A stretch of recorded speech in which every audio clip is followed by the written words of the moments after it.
সেদিন শুক্রবারের সকাল ছিল। আমি অফিসে যাইনি, ছুটি নিয়েছিলাম, তাই অফিসের কাজগুলো বাড়িতে বসেই করে নিচ্ছিলাম। আমার দাদাও ওর কাজ কম্পিউটারে করে নিচ্ছিলো। তারপর সোজা আমি রান্নাঘরে চলে গেলাম কিছু খাওয়ার জন্য, কারণ উঠতে দেরি হয়ে গেছিলো। এটাই হয়, অফিস না থাকলে একটু বেশি ঘুমিয়ে পড়ি, আর ঘুমোবোই না কেন বলো, অফিস থাকলে তো আর ঘুমোনো হয় না, তাই ছুটির দিনগুলো ঘুমিয়ে যাই। দিয়ে দেখো আমি ম্যাগি করে নিলাম, অলমোস্ট ম্যাগি রেডি। দিয়ে ম্যাগিটাকে খেয়ে আমিও রেডি হয়ে গেলাম। কোথায় যাচ্ছি তোমরা দেখতেই পাবে। আমি আর দাদা চলে গেলাম তাড়াহুড়ো করে সেইখানে। তারপর গিয়ে দেখতে পাই বরমশাই ওয়েট করছে, সবাই চলে এসেছে, আমরাই লেটে ছিলাম। এই যে এখানে এই যে বউ বর, এই যে এখানে ওরা রেজিস্ট্রি হচ্ছে দুজনকার, আজকে রেজিস্ট্রি ম্যারেজ ছিল সেদিন। তারপর ফটো তোলার জন্য দাঁড়িয়ে পড়েছিল তারা। তো দেখলো ভেতরেও ফটো তোলার জন্য জায়গা হয়নি, তাই বাইরে দাঁড়ালো সব, এই যে তাদের বাড়ির লোক, ছেলে মেয়েদের। আর আমি এখানে একটু ছোট্ট একটা ক্লিপ নিয়ে নিয়েছিলাম সবাই মিলে। তারপর সোজা আমরা ছেলের বাড়িতে চলে এলাম। ছেলের বাড়িতে খাওয়া দাওয়া ছিল, তারপর ছেলেদের মেয়ের বাড়ি সবাই বসেছিল দেখো। তারপর আস্তে আস্তে খাওয়া দাওয়া শুরু হলো, সব কিছু হলো। এখানে কি হয়েছে দেখো,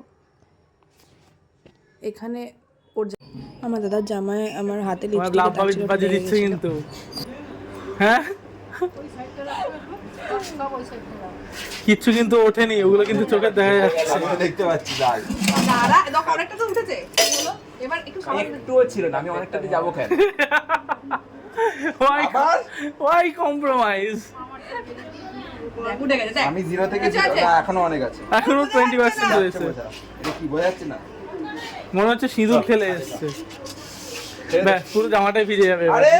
নে নে নে 2 মিনিট ধরে যাবি। তো খাওয়া দাওয়া করে সোজা ছাদে চলে গেলাম। ছাদে সুন্দর হাওয়া দিচ্ছিলো, দেখো কত গাছপালা। তারপরে নিচে নেমেছে, এরা জানি না কী জন্য হাসছে, দেখো দুজনে মিলে কি হাসছে, মানে কোন কারণে হাসছে আমি জানি না। দুজনেই পাগলের মতো হাসছে। ঋতুপ্রতি তো একদম পাগলই, ওকে পাগলের থেকে কম কিছু বলা যায় না। দিয়ে আমরা সবাই সন্ধ্যেবেলায় বউকে নিয়ে বসে গেছিলাম চোর পুলিশ খেলতে।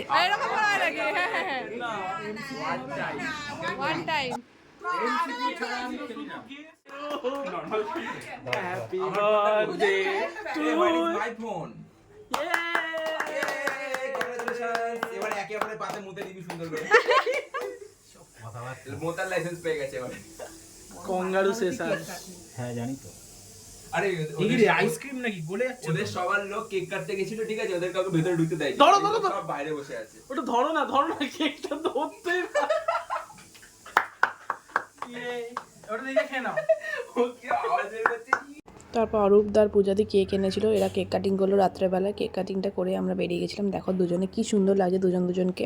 লাভ ম্যারেজ ছিল, দুজনকে খুব মিষ্টি মানিয়েছে। ওই দিনটা এরকমভাবে শেষ করলাম।